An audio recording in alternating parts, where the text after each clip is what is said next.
आद्याशक्ति राजराजेश्वरी भगवती त्रिपुरा सुंदरी के प्रकाश से यह सकल चराचर जगत प्रकाशमान है। आदि जगतगुरु श्री शंकराचार्य ने भगवती त्रिपुरा सुंदरी की अलौकिक महिमा का गान करते हुए सौंदर्य लहरी स्तोत्र का विरचन किया है।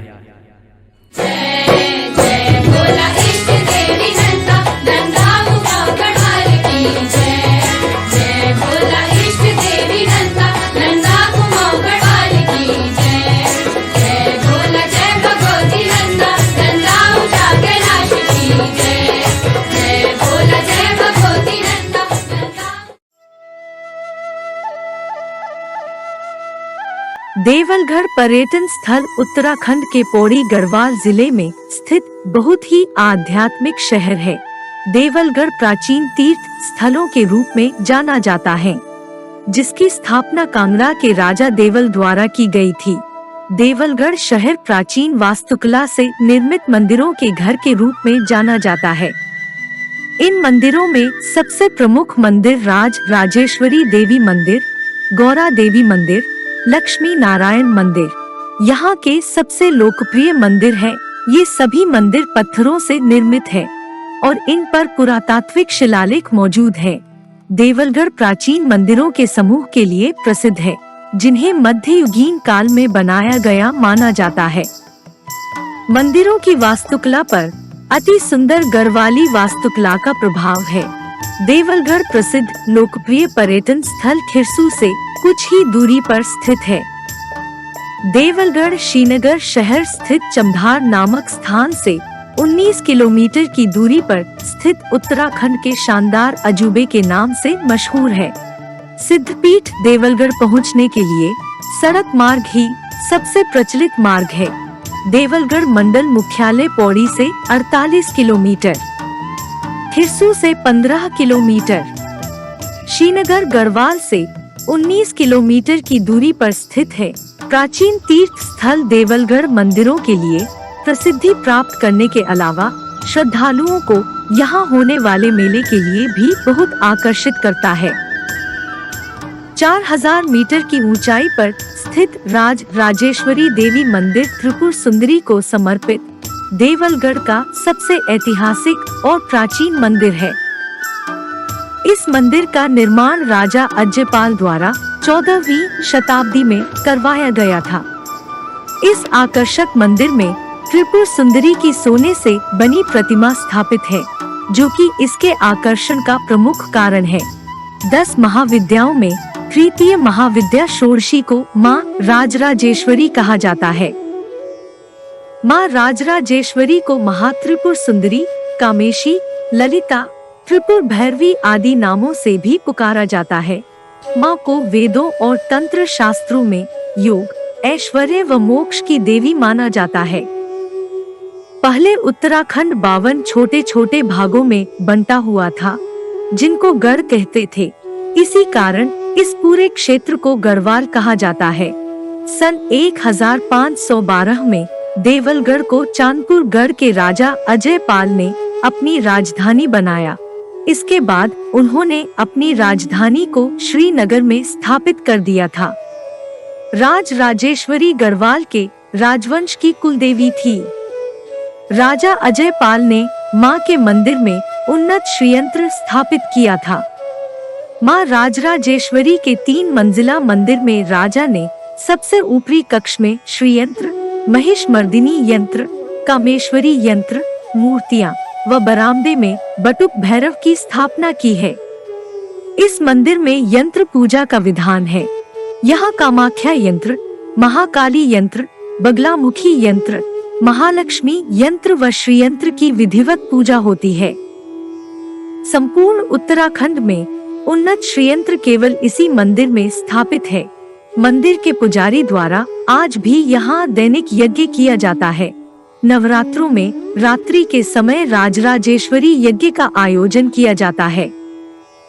इस सिद्धपीठ में अखंड ज्योति की परंपरा पीढ़ियों से चली आ रही है। इसे उत्तराखंड का जागृत शक्तिपीठ भी कहा जाता है। राजीव जी, देवल के इतिहास के विषय में आपने जिज्ञासा प्रकट की है, ये बहुत अच्छी बात है। और नई पीढ़ी को जानना भी चाहिए। भगवती राजराजेश्वरी का यह पीठ उत्तराखंड में ऐसा पीठ है जहाँ पर गढ़वाल नरेश गढ़वा के पत्थर नरेश कनकपाल के जमाने का, जो कि उनकी 36 पीढ़ी बाद अजयपाल जी को परंपरागत रूप से प्राप्त हुआ था उन्नत श्रीयंत्र, वो आज भी इस पीठ पे विद्यमान है। ऐसा बताया जाता है कि हिमाचल के किसी बज्रेश्वरी मंदिर से आदि शंकराचार्य जी को उन्नत श्रीयंत्र जो है प्राप्त हुआ था, लेकिन उन्नत श्रीयंत्र महाराजा कनकपाल जी को दे दिया। महाराजा कनकपाल उस श्रीयंत्र को लेकर चारपुर चले गए।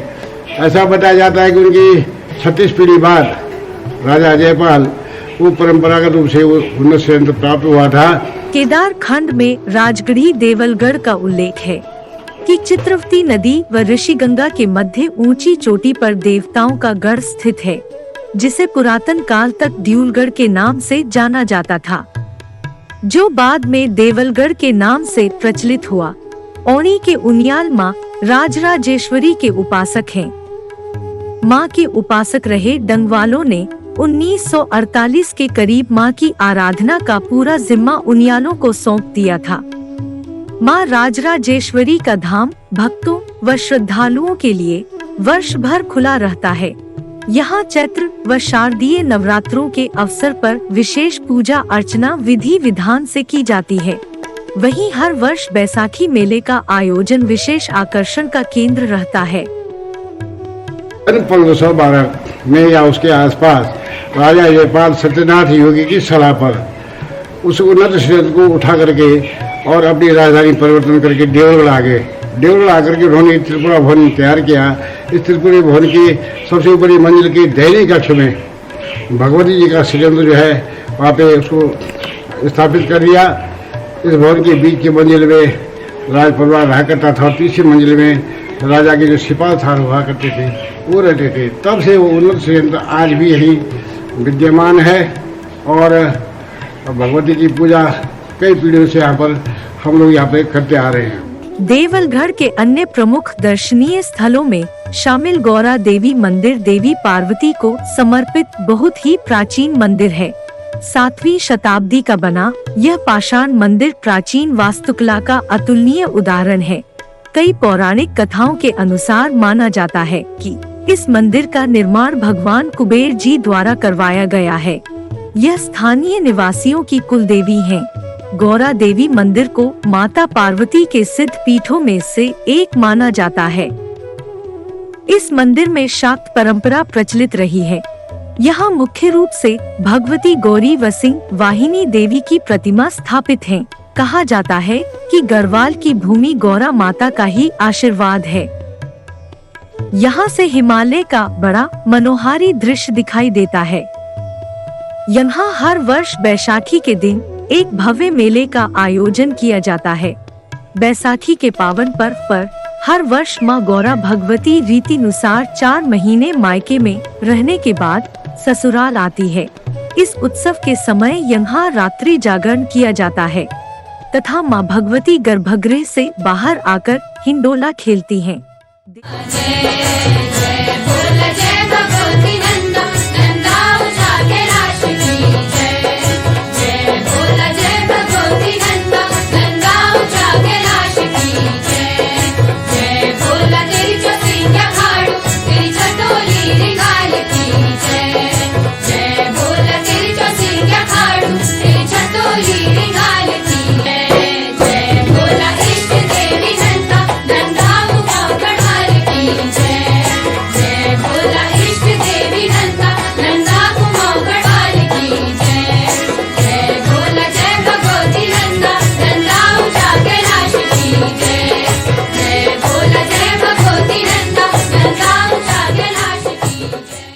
देवलगढ़ में माँ गौरा देवी के दर्शन के लिए हजारों भक्त दूर दूर से आते हैं। माँ भगवती गौरा देवी सभी आए हुए भक्तों के दुख, दरिद्र व रोग व्याधि दूर कर उन्हें संतान सुख, वैभव, कीर्ति, यश व ज्ञान का आशीष देते हुए भावुक होकर अपने मायके वालों और सभी भक्तों से विदाई लेकर अपने गर्भ में अंतर्ध्यान हो जाती है। जनश्रुति के अनुसार यहाँ देवल ऋषि का आश्रम हुआ करता था। बाद में गुरु गोरखनाथ के शिष्यों ने यहाँ सत्यनाथ की स्थापना की। देवलगढ़ स्थित सोम का भांडा स्मारक प्राचीन समय में राजाओं की राजधानी थी। स्मारक की दीवारों पर कूटलिपि अंकित है। देवलगढ़ मंदिर की निचली पहाड़ी में प्राचीन नाथ सिद्धों की गुफाएं मौजूद हैं। यहाँ 6वीं सदी में प्रयोग की जाने वाली भाषा ब्राह्मी में कुछ लिखा हुआ है। हजारों सालों की मार झेलने के बाद अब इन शब्दों के कुछ एक हिस्से बाकी हैं। इतिहासविदों के लिए ये गुफाएं आज भी अनसुलझी पहेली हैं।